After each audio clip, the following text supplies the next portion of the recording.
Hi, everyone. I'm Jaya, and today I'm going to be talking about gender dysphoria, which is a little bit different than some of the other DSM diagnoses we've talked about. I also want to mention that I have some slides from a presentation that Dr. Jen Evans, who's the psychologist in the UF Youth Gender Health Clinic, made to the child peds area a couple of weeks ago. So I reached out to her and got permission to use some of the info from her slides. So first I want to talk through some terminology. Gender identity is the feeling that we experience of who we are inside in terms of our gender. And that doesn't always correspond to anatomical sex or sex assigned at birth based on our bodies, on our genitals. Gender expression refers to how we show our gender to the world through our names, pronouns, our physical appearance. Attraction refers to sexual and romantic attraction. And I want to highlight that different identities intersect to create unique experiences. So our gender identity, sexual orientation, race, ethnicity, and so on intersect to create specific experiences of identity.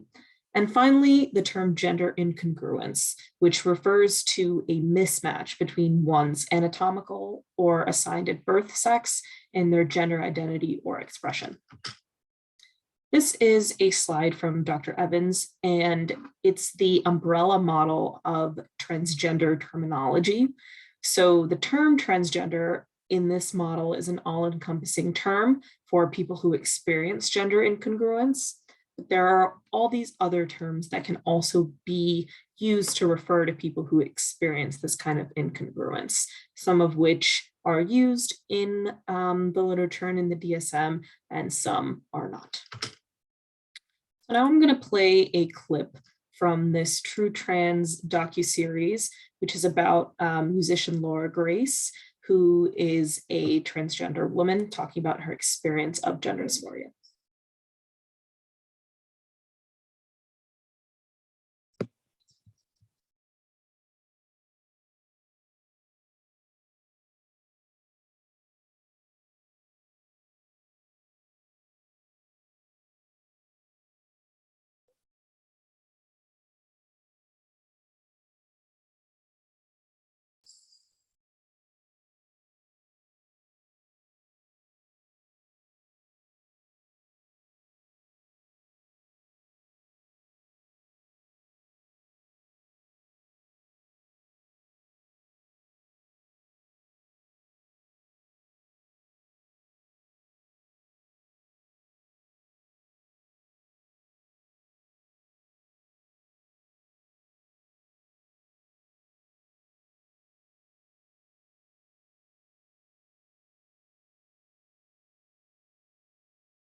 So now we'll talk through the DSM diagnosis, as well as history, epidemiology, and course.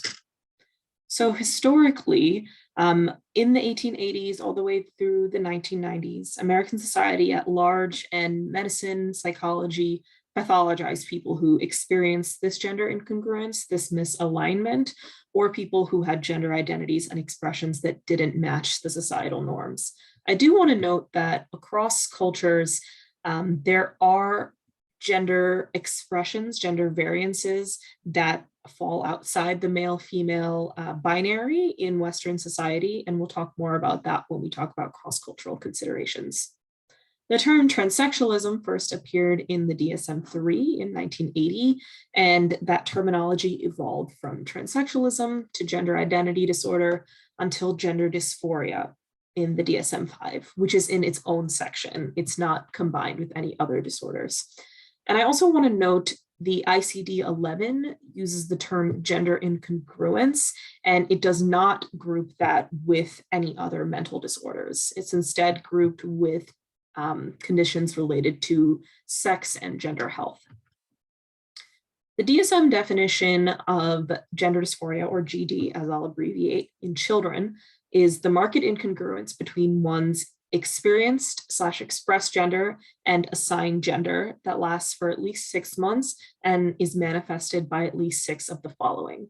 I won't go through each one, but essentially it's the strong desire to be of another gender, dressing, playing, and doing activities of that gender, having playmates of that gender, a strong dislike of one's sexual anatomy and primary and or secondary characteristics, and a desire for those characteristics to match one's experienced gender.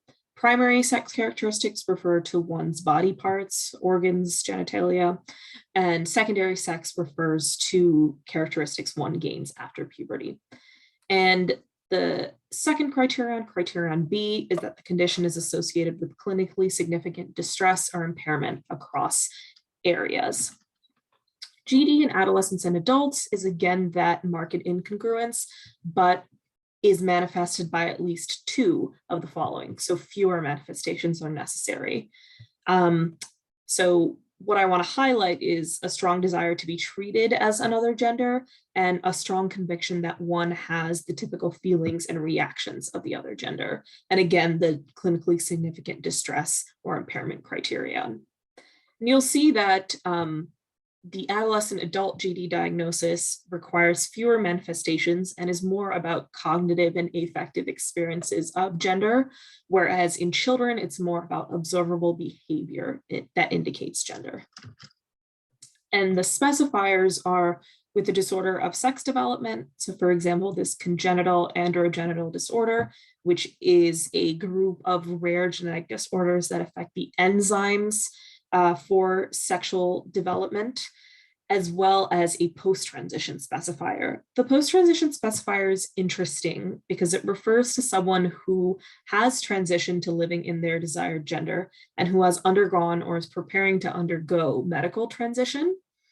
It's modeled after the concept of remission. So for example, someone who has a substance use disorder in remission doesn't actually have the disorder anymore, but they had it in the past. So this post-transition is kind of assuming that someone who has transitioned previously did experience gender dysphoria. And the primary purpose is for insurance and billing. And there's also other specified and unspecified if the full criteria are not met. Changes from the DSM-4, gender identity disorder was the term used in 4, and that became gender dysphoria used in 5. And the aim was to reduce stigma and promote access for people who were experiencing distress because of gender incongruence. And DSM-5 is also more consistent with the use of the term gender to refer to identity and expression, and using sex to refer only to an anatomy, to body parts.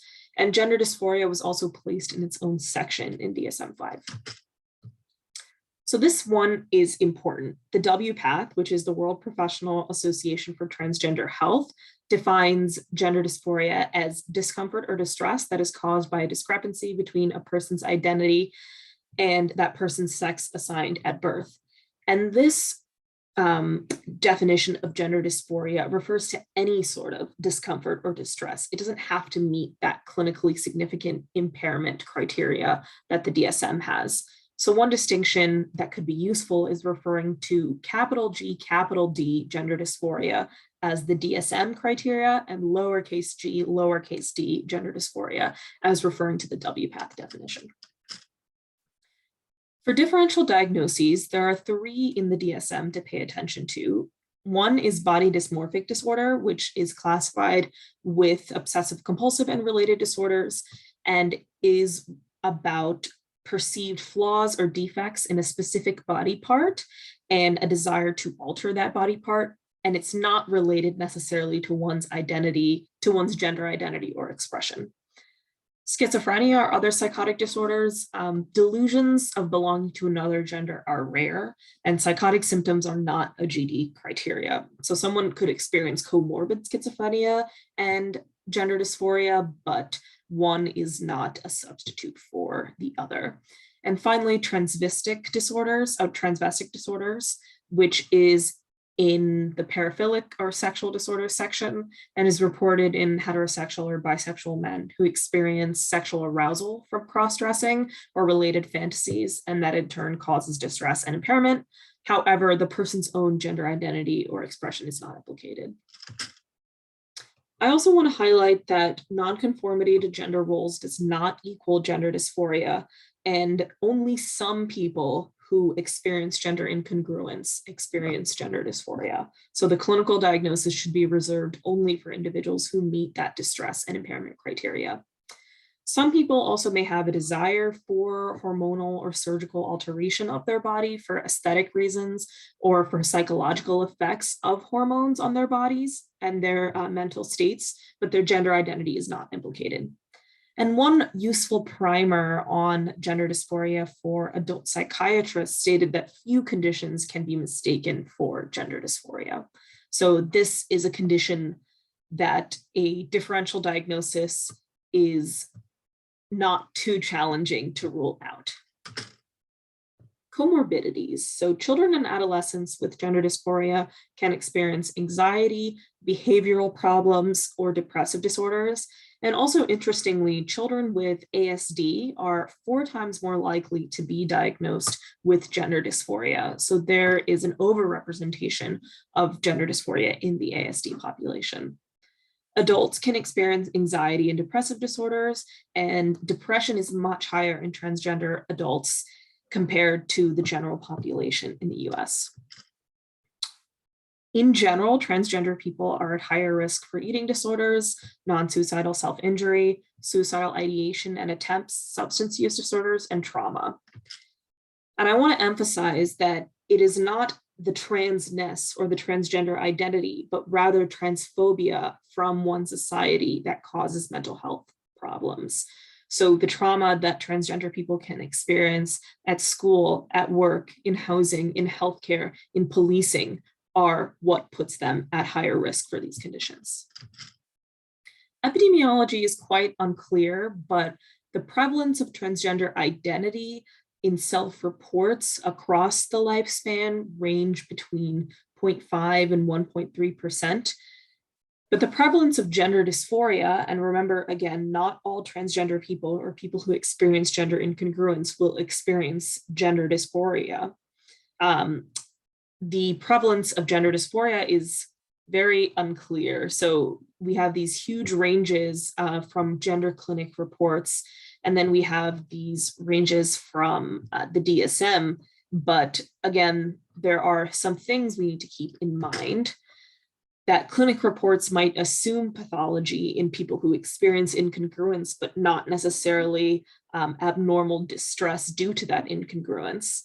We also don't know what the stability of identities, of gender identities are from childhood through adolescence to adulthood.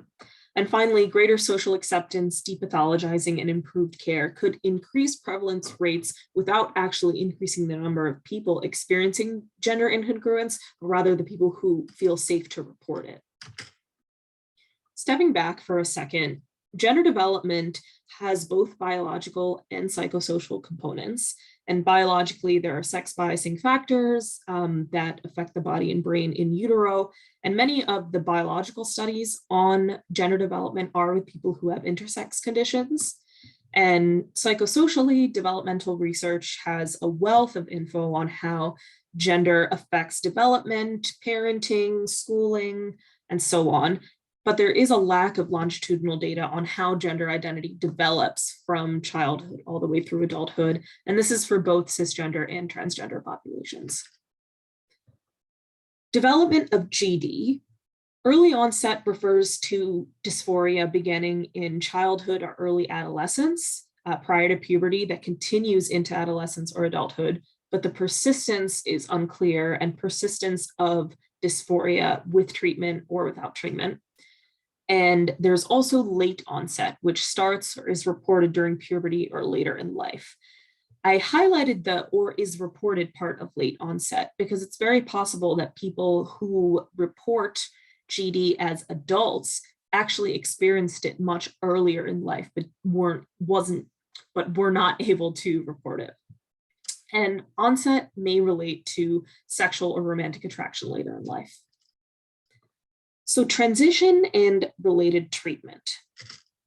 So this is one graphic that shows different methods of transition, both social transition, telling people, changing names, changing pronouns, experimenting with expression, as well as medical, hormone, and surgical. So an overview of medical transition: hormonally, GnRH analogs, also known as puberty blockers, can be used in prepubertal or at puberty adolescents, as well as hormone replacement therapy. And gender confirming surgeries include facial surgeries, top surgeries, and bottom surgeries. And evidence suggests that medical intervention does in fact reduce gender dysphoria related distress and improve psychological functioning, for example, reducing suicidal ideation and improving mood. This is one graph from an article about how medical treatments affect gender dysphoria and body image. So a group of clinics in Europe, in the Netherlands, Belgium, and Germany, conducted a study where they assessed gender dysphoria, which is this measure, and body image dissatisfaction at entrance into a gender clinic, and then at 6-year follow-up post-transition. So no intervention refers to people who did not get any sort of medical transition, although they did do social transition with name, pronoun, and appearance. And if you look at these bars, you can see that people who received hormones and or surgeries did have a greater reduction in gender dysphoria compared to people who didn't do any medical interventions. And also, if you look at the body image satisfaction, you'll see that people who did hormones and surgery had a greater decrease in body image dissatisfaction compared to the people without intervention. So what both of these are saying is that people who got hormones and surgery had better outcomes. For social and psychological transition, a big part of social transition is name change, pronoun change, appearance change, change in activities.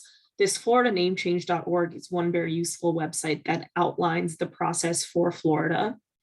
And part of this transition is also treatment for any coexisting mental health concerns that may or may not be related to gender identity or expression.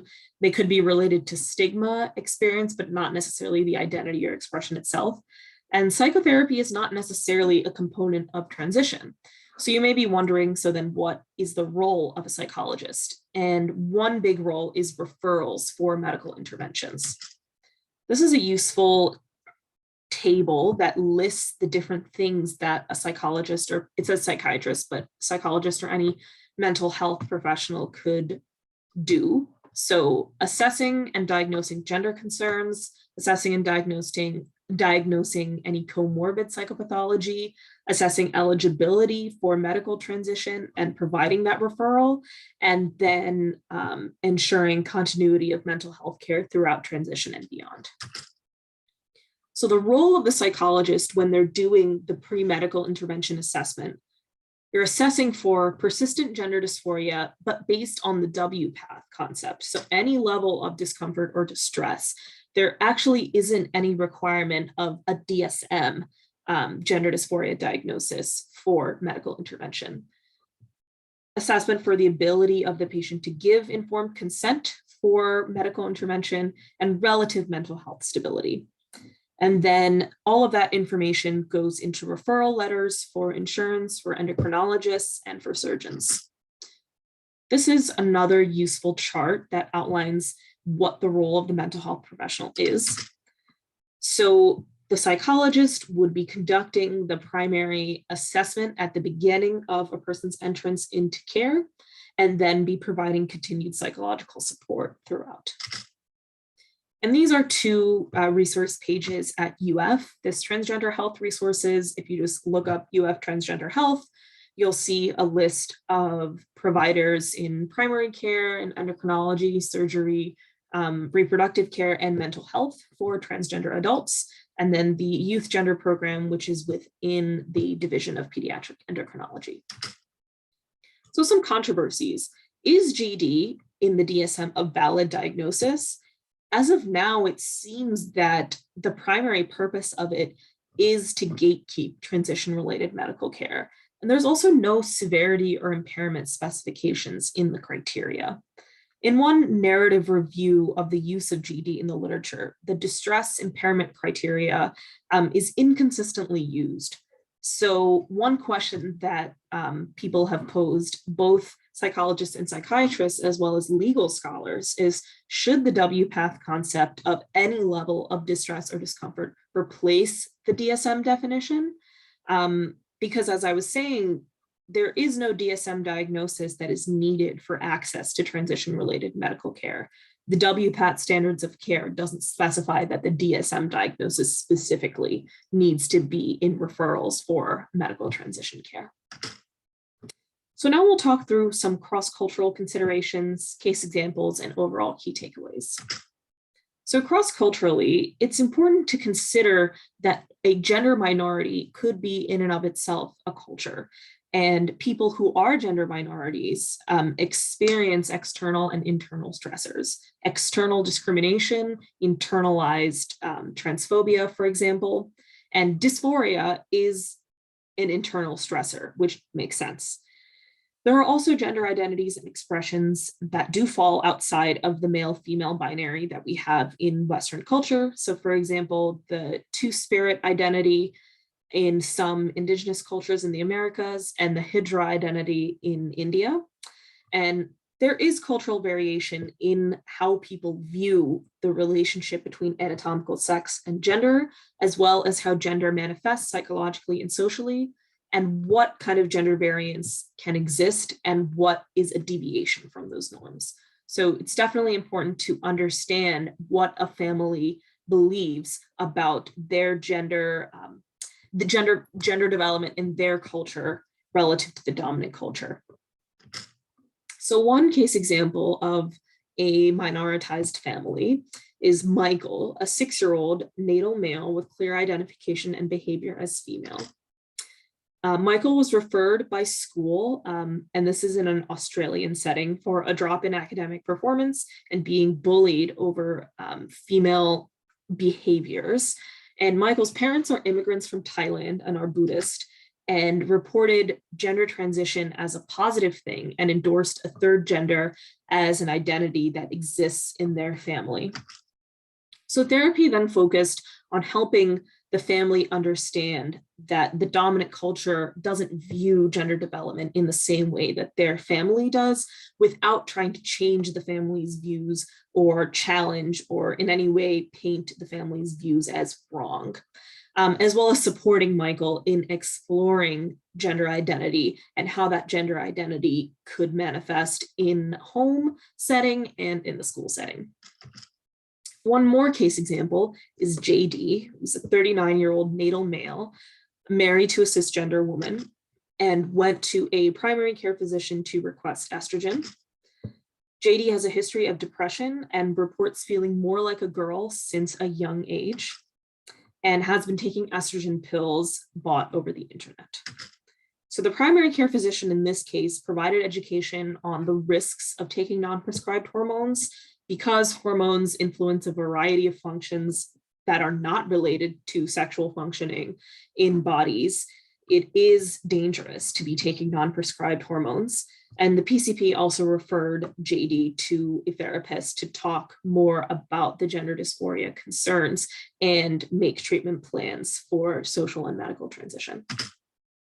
So overall, key takeaways are that Gender dysphoria in the DSM is defined as gender incongruence and accompanying clinically significant distress/impairment. The DSM definition of gender dysphoria is limited, and the WPATH concept might have greater utility.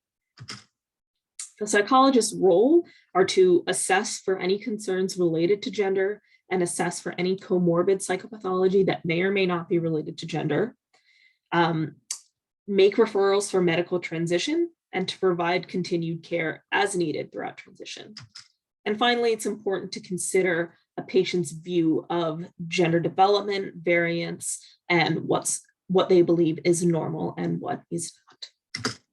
So question for the group is, do you think gender dysphoria should remain in the DSM? Should it remain classified as a mental disorder, or should it instead be classified only in the WPATH definition or in another definition that doesn't make it a mental disorder, but rather refers to any level of distress or discomfort?